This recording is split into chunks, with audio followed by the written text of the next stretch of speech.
أعوذ بالله من الشيطان الرجيم. بسم الله الرحمن الرحيم. الحمد لله رب العالمين الرحمن الرحيم مالك يوم الدين. إياك نعبد وإياك نستعين. اهدنا الصراط المستقيم صراط الذين أنعمت عليهم غير المغضوب عليهم ولا الضالين. بسم الله الرحمن الرحيم. ألف لام ميم. ذلك الكتاب لا ريب فيه هدى للمتقين الذين يؤمنون بالغيب ويقيمون الصلاة ومما رزقناهم ينفقون والذين يؤمنون بما أنزل إليك وما أنزل من قبلك وبالآخرة هم يوقنون. أولئك على هدى من ربهم وأولئك هم المفلحون. إن الذين كفروا سواء عليهم أأنذرتهم أم لم تنذرهم لا يؤمنون. ختم الله على قلوبهم وعلى سمعهم وعلى أبصارهم غشاوة ولهم عذاب عظيم. ومن الناس من يقول آمنا بالله وباليوم الآخر وما هم بمؤمنين يخادعون الله والذين آمنوا وما يخدعون إلا أنفسهم وما يشعرون. في قلوبهم مرض فزادهم الله مرضا ولهم عذاب أليم بما كانوا يكذبون. وإذا قيل لهم لا تفسدوا في الأرض قالوا إنما نحن مصلحون ألا إنهم هم المفسدون ولكن لا يشعرون. وإذا قيل لهم آمنوا كما آمن الناس قالوا أنؤمن كما آمن السفهاء ألا إنهم هم السفهاء ولكن لا يعلمون. وإذا لقوا الذين آمنوا قالوا آمنا وإذا خلوا إلى شياطينهم قالوا إنا معكم إنما نحن مستهزئون. الله يستهزئ بهم ويمدهم في طغيانهم يعمهون. أولئك الذين اشتروا الضلالة بالهدى فما ربحت تجارتهم وما كانوا مهتدين. مثلهم كمثل الذي استوقد نارا فلما أضاءت ما حوله ذهب الله بنورهم وتركهم في ظلمات لا يبصرون. صم بكم عمي فهم لا يرجعون. أو كصيب من السماء فيه ظلمات ورعد وبرق يجعلون أصابعهم في آذانهم من الصواعق حذر الموت والله محيط بالكافرين. أو كصيب من السماء فيه ظلمات ورعد وبرق يجعلون أصابعهم في آذانهم من الصواعق حذر الموت والله محيط بالكافرين. يكاد البرق يخطف أبصارهم كلما أضاء لهم مشوا فيه وإذا أظلم عليهم قاموا ولو شاء الله لذهب بسمعهم وأبصارهم إن الله على كل شيء قدير. يا أيها الناس اعبدوا ربكم الذي خلقكم والذين من قبلكم لعلكم تتقون. الذي جعل لكم الأرض فراشا والسماء بناء وأنزل من السماء ماء فأخرج به من الثمرات رزقا لكم فلا تجعلوا لله أندادا وأنتم تعلمون وإن كنتم في ريب مما نزلنا على عبدنا فأتوا بسورة من مثله وادعوا شهداءكم من دون الله إن كنتم صادقين فإن لم تفعلوا ولن تفعلوا فاتقوا النار التي وقودها الناس والحجارة أعدت للكافرين وبشر الذين آمنوا وعملوا الصالحات أن لهم جنات تجري من تحتها الأنهار كلما رزقوا منها من ثمرة رزقا قالوا هذا الذي رزقنا من قبل وأتوا به متشابها ولهم فيها أزواج مطهرة وهم فيها خالدون إن الله لا يستحيي أن يضرب مثلا ما بعوضة فما فوقها فأما الذين آمنوا فيعلمون أنه الحق من ربهم وأما الذين كفروا فيقولون ماذا أراد الله بهذا مثلا يضل به كثيرا ويهدي به كثيرا وما يضل به إلا الفاسقين الذين ينقضون عهد الله من بعد ميثاقه ويقطعون ما أمر الله به أن يوصل ويفسدون في الأرض أولئك هم الخاسرون كيف تكفرون بالله وكنتم أمواتا فأحياكم ثم يميتكم ثم يحييكم ثم إليه ترجعون هو الذي خلق لكم ما في الأرض جميعا ثم استوى إلى السماء فسواهن 7 سماوات وهو بكل شيء عليم وإذ قال ربك للملائكة إني جاعل في الأرض خليفة قالوا أتجعل فيها من يفسد فيها ويسفك الدماء ونحن نسبح بحمدك ونقدس لك قال إني أعلم ما لا تعلمون وعلم آدم الأسماء كلها ثم عرضهم على الملائكة فقال أنبئوني بأسماء هؤلاء إن كنتم صادقين قالوا سبحانك لا علم لنا إلا ما علمتنا إنك أنت العليم الحكيم قال يا آدم أنبئهم بأسمائهم فلما أنبأهم بأسمائهم قال ألم أقل لكم إني أعلم غيب السماوات والأرض وأعلم ما تبدون وما كنتم تكتمون وإذ قلنا للملائكة اسجدوا لآدم فسجدوا إلا إبليس أبى واستكبر وكان من الكافرين وقلنا يا آدم اسكن أنت وزوجك الجنة وكلا منها رغدا حيث شئتما ولا تقربا هذه الشجرة فتكونا من الظالمين فأزلهما الشيطان عنها فأخرجهما مما كانا فيه وقلنا اهبطوا بعضكم لبعض عدو ويكن في الأرض مستقر ومتاع إلى حين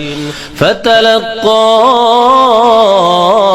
آدم من ربه كلمات فتاب عليه إنه هو التواب الرحيم قل اهبطوا منها جميعا فإما يأتينكم مني هدى فمن تبع هداي فلا خوف عليهم ولا هم يحزنون والذين كفروا وكذبوا بآياتنا أولئك أصحاب النار هم فيها خالدون يا بني إسرائيل إسرائيل اذكروا نعمتي التي أنعمت عليكم وأوفوا بعهدي أوف بعهدكم وإياي فارهبون وآمنوا بما أنزلت مصدقا لما معكم ولا تكونوا أول كافر به ولا تشتروا بآياتي ثمنا قليلا وإياي فاتقون ولا تلبسوا الحق بالباطل وتكتموا الحق وأنتم تعلمون وأقيموا الصلاة وآتوا الزكاة واركعوا مع الراكعين أتأمرون الناس بالبر وتنسون أنفسكم وأنتم تتلون الكتاب أفلا تعقلون واستعينوا بالصبر والصلاة وإنها لكبيرة إلا على الخاشعين الذين يظنون أنهم ملاقو ربهم وأنهم إليه راجعون يا بني إسرائيل اذكروا نعمتي التي أنعمت عليكم وأني فضلتكم على العالمين واتقوا يوما لا تجزي نفس عن نفس شيئا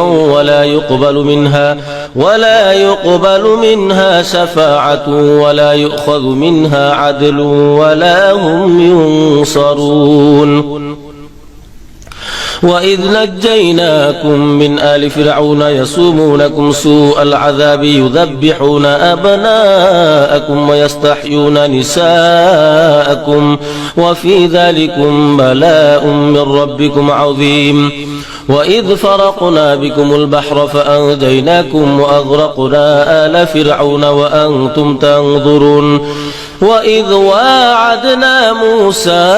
40 ليلة ثم اتخذتم العجل من بعده وأنتم ظالمون ثم عفونا عنكم من بعد ذلك لعلكم تشكرون وإذ آتينا موسى الكتاب لعلكم تهتدون وإذ آتينا موسى الكتاب والفرقان لعلكم تهتدون وإذ قال موسى لقومه يا قوم إنكم ظلمتم أنفسكم باتخاذكم العجل فتوبوا إلى بارئكم فاقتلوا أنفسكم ذلكم خير لكم عند بارئكم فتاب عليكم إنه هو التواب الرحيم وإذ قلتم يا موسى لن نؤمن لك حتى نرى الله جهرة فأخذتكم الصاعقة وأنتم تنظرون ثم بعثناكم من بعد موتكم لعلكم تشكرون وظللنا عليكم الغمام وأنزلنا عليكم المن والسلوى كلوا من طيبات ما رزقناكم وما ظلمونا ولكن كانوا أنفسهم يظلمون وإذ آتينا موسى الكتاب والفرقان لعلكم تهتدون وإذ قال موسى لقومه يا قوم إنكم ظلمتم أنفسكم باتخاذكم العجل فتوبوا إلى بارئكم فاقتلوا أنفسكم ذلكم خير لكم عند بارئكم فتاب عليكم إنه هو التواب الرحيم وإذ قلتم يا موسى لن نؤمن لك حتى نرى الله جهرة فأخذتكم الصاعقة وأنتم تنظرون ثم بعثناكم من بعد موتكم لعلكم تشكرون وظللنا عليكم الغمام وأنزلنا عليكم المن والسلوى كلوا من طيبات ما رزقناكم وما ظلمونا ولكن كانوا أنفسهم يظلمون وإذ قلنا ادخلوا هذه القرية فكلوا منها حيث شئتم رغدا وادخلوا الباب سجدا وقولوا حطة نغفر لكم خطاياكم وسنزيد المحسنين فبدل الذين ظلموا قولا غير الذي قيل لهم فأنزلنا على الذين ظلموا رجزا من السماء بما كانوا يفسقون وإذ استسقى موسى لقومه فقلنا اضرب بعصاك الحجر فانفجرت منه 12 عينا قد علم كل أناس مشربهم كلوا واشربوا من رزق الله ولا تعثوا في الأرض مفسدين وإذ قلتم يا موسى لن نصبر على طعام واحد فادع لنا ربك يخرج لنا مما تنبت الأرض من بقلها وقثائها وفومها وعدسها وبصلها قال أتستبدلون الذي هو أدنى بالذي هو خير اهبطوا مصرا فإن لكم ما سألتم وضربت عليهم الذلة والمسكنة وباءوا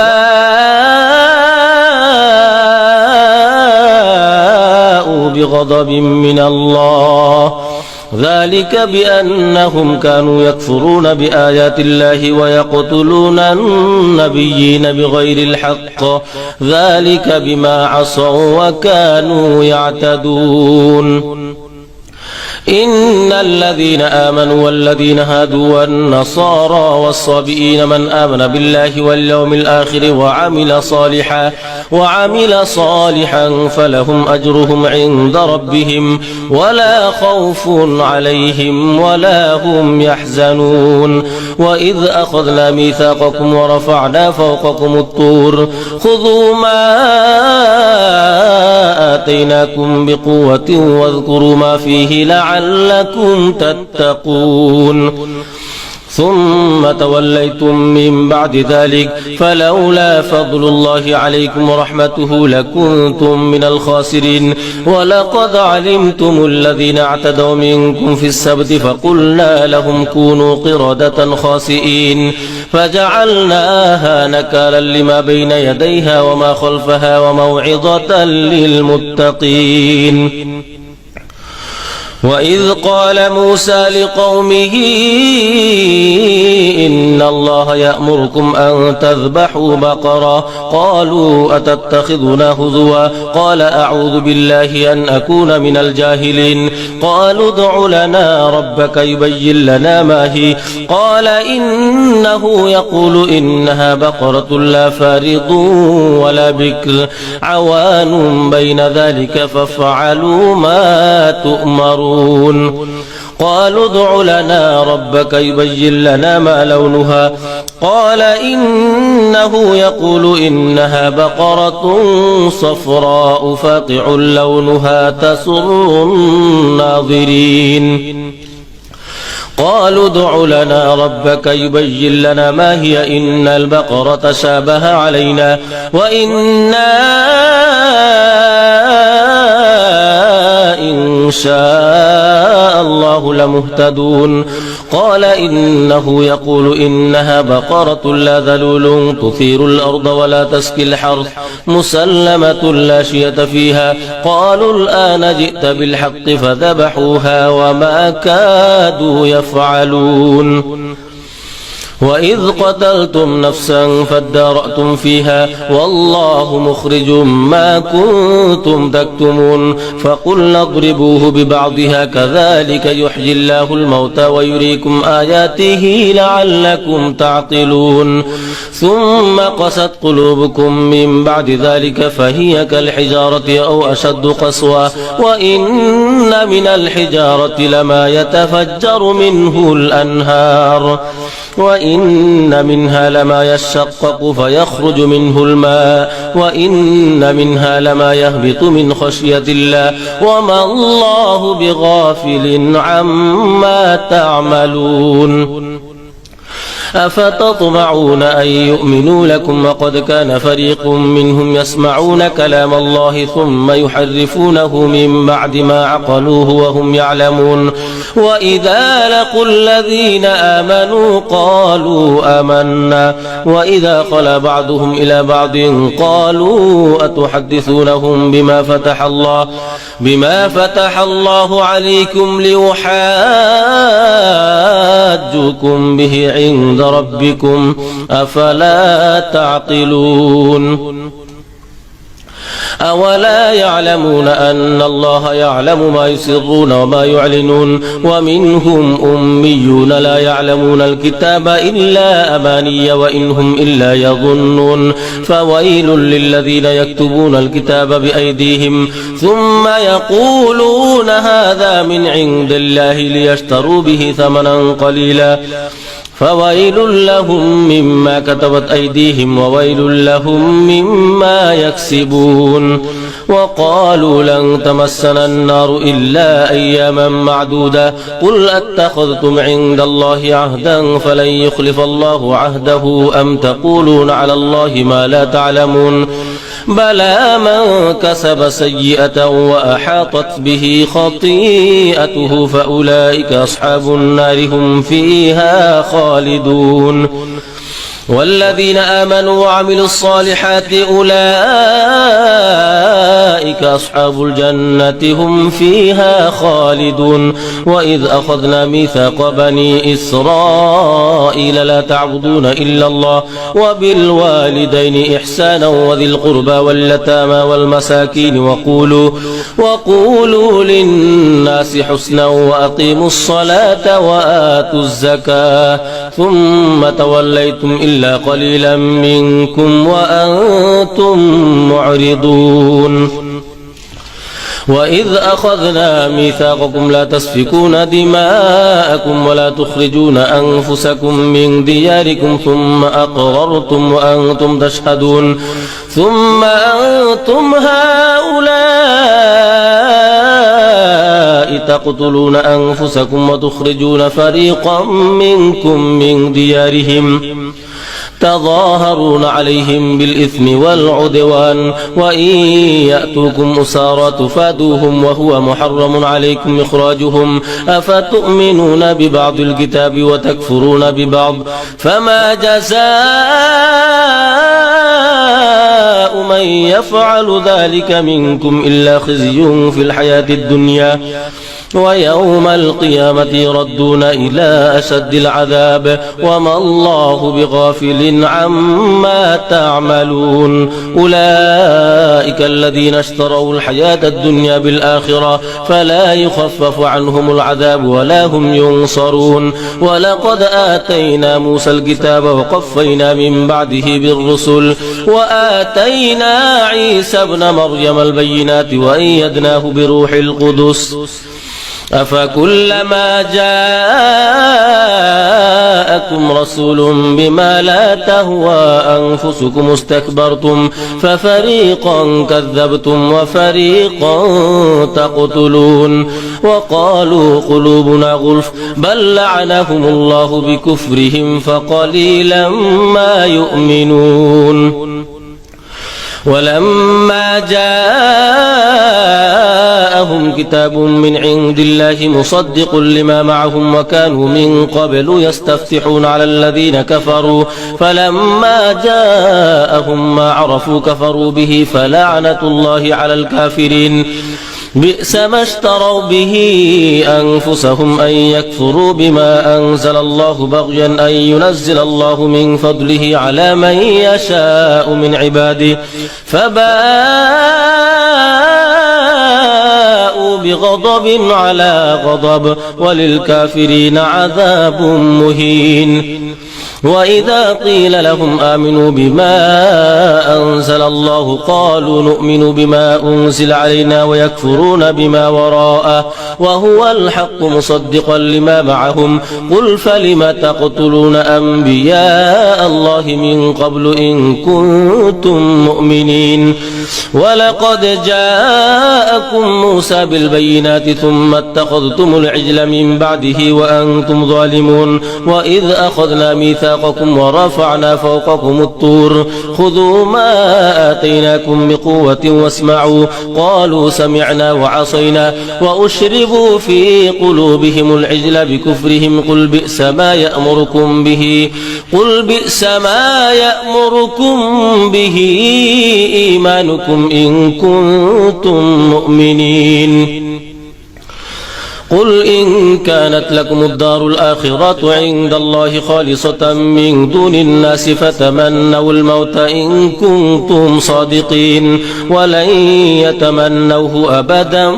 بما قدمت أيديهم والله عليم بالظالمين ولتجدنهم أحرص الناس على حياة ومن الذين أشركوا يود أحدهم لو يعمر 1000 سنة وما هو بمزحزحه من العذاب أن يعمر والله بصير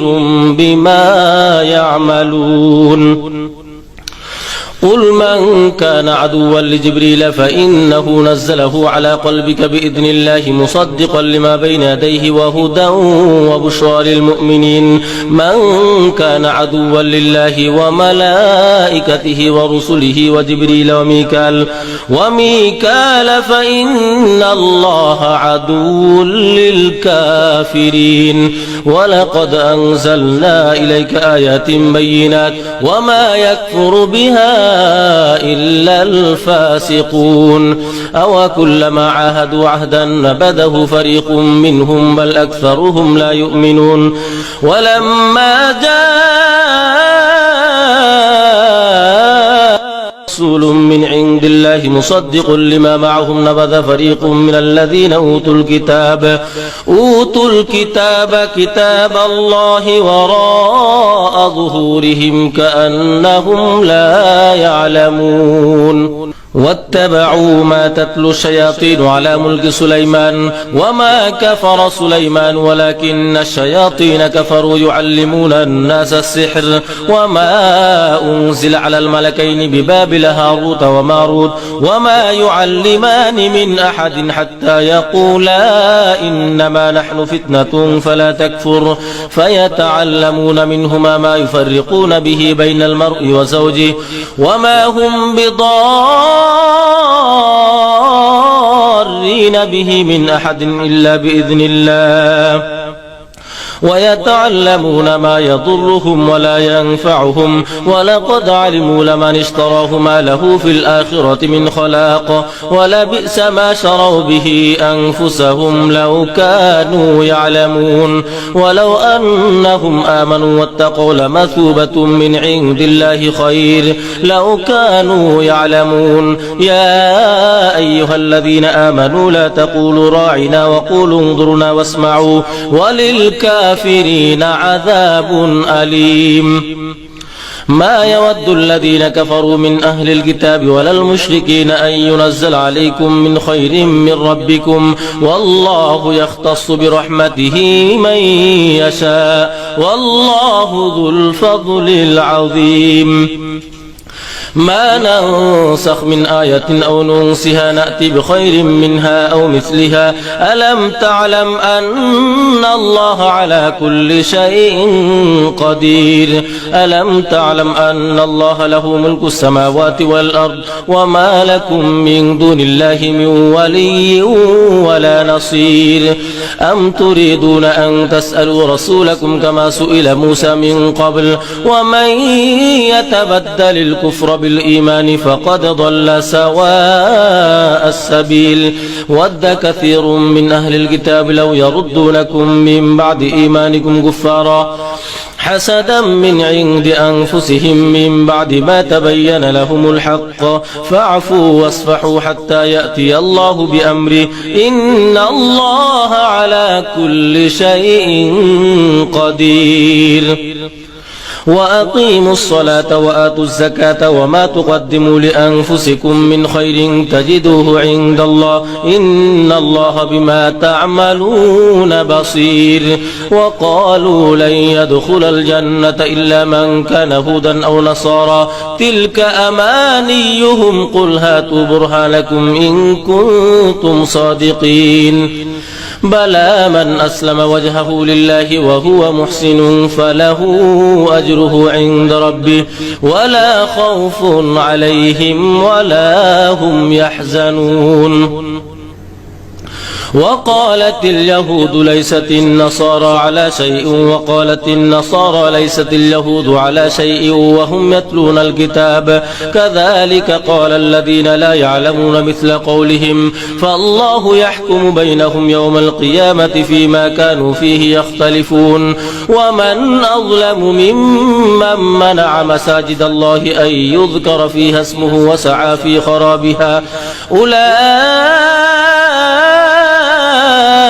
ما كان لهم أن يدخلوها إلا خائفين لهم في الدنيا خزي ولهم في الآخرة عذاب عظيم ولله المشرق والمغرب فأينما تولوا فثم وجه الله إن الله واسع عليم وقالوا اتخذ الله ولدا سبحانه بل له ما في السماوات والأرض كل له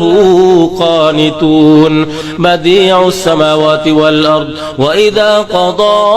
أمرا فإنما يقول له كن فيكون وقال الذين لا يعلمون لولا يكلمنا الله أو تأتينا آية كذلك قال الذين من قبلهم مثل قولهم تشابهت قلوبهم قد بينا الآيات لقوم يوقنون إنا أرسلناك بالحق بشيرا ونذيرا ولا تسأل عن أصحاب الجحيم ولن ترضى عنك اليهود ولا النصارى حتى تتبع ملتهم قل إن هدى الله هو الهدى ولئن اتبعت أهواءهم بعد الذي جاءك من العلم ما لك من الله من ولي ولا نصير الذين آتيناهم الكتاب يتلونه حق تلاوته أولئك يؤمنون به ومن يكفر به فأولئك هم الخاسرون يا بني إسرائيل اذكروا نعمتي التي أنعمت عليكم وأني فضلتكم على العالمين واتقوا يوما لا تجزي نفس عن نفس شيئا ولا يقبل منها عدل ولا تنفعها شفاعة ولا هم ينصرون وإذ ابتلى إبراهيم ربه بكلمات فأتمهن قال إني جاعلك للناس إماما قال ومن ذريتي قال لا ينال عهد الظالمين وإذ جعلنا البيت مثابة للناس وأمنا واتخذوا من مقام إبراهيم مصلى وعهدنا إلى إبراهيم وإسماعيل أن طهر بيتي للطائفين والعاكفين والركع السجود وإذ قال إبراهيم رب اجعل هذا بلدا آمنا وارزق أهله من الثمرات من آمن منهم بالله واليوم الآخر قال ومن كفر فأمتعه قليلا ثم أضطره إلى عذاب النار وبئس المصير وإذ يرفع إبراهيم القواعد من البيت وإسماعيل ربنا تقبل منا إنك أنت السميع العليم ربنا واجعلنا مسلمين لك ومن ذريتنا أمة مسلمة لك وأرنا مناسكنا وتب علينا إنك أنت التواب الرحيم ربنا وابعث فيهم رسولا منهم يتلو عليهم آياتك ويعلمهم الكتاب والحكمة ويزكيهم إنك أنت العزيز الحكيم ومن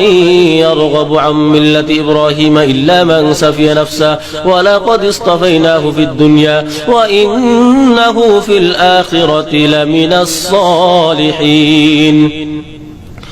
إذ قال له ربه أسلم قال أسلمت لرب العالمين ووصى بها إبراهيم بنيه ويعقوب يا بني إن الله اصطفى لكم الدين فلا تموتن إلا وأنتم مسلمون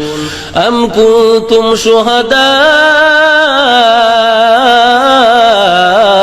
إذ حضر يعقوب الموت إذ قال لبنيه ما تعبدون من بعدي قالوا نعبد أصناما فنظل لها عاكفين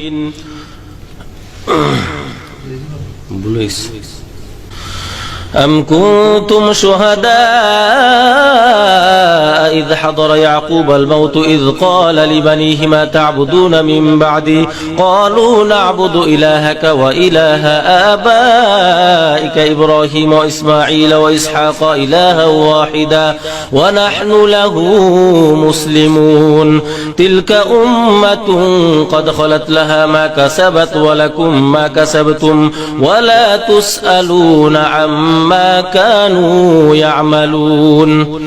وقالوا كونوا هودا أو نصارى تلك أمانيهم قل هاتوا برهانكم إن كنتم صادقين وقالوا كونوا هودا أو نصارى تهتدوا قل بل ملة إبراهيم حنيفا وما كان من المشركين قولوا آمنا بالله وما أنزل إلينا وما أنزل إلى إبراهيم وما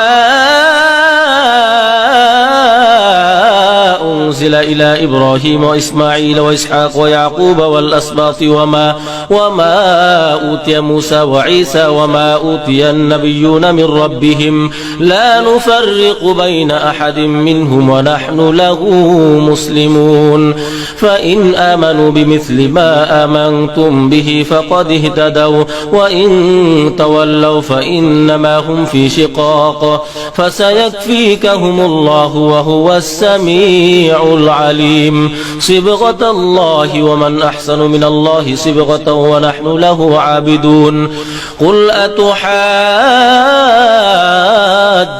في الله وهو ربنا وربكم ولنا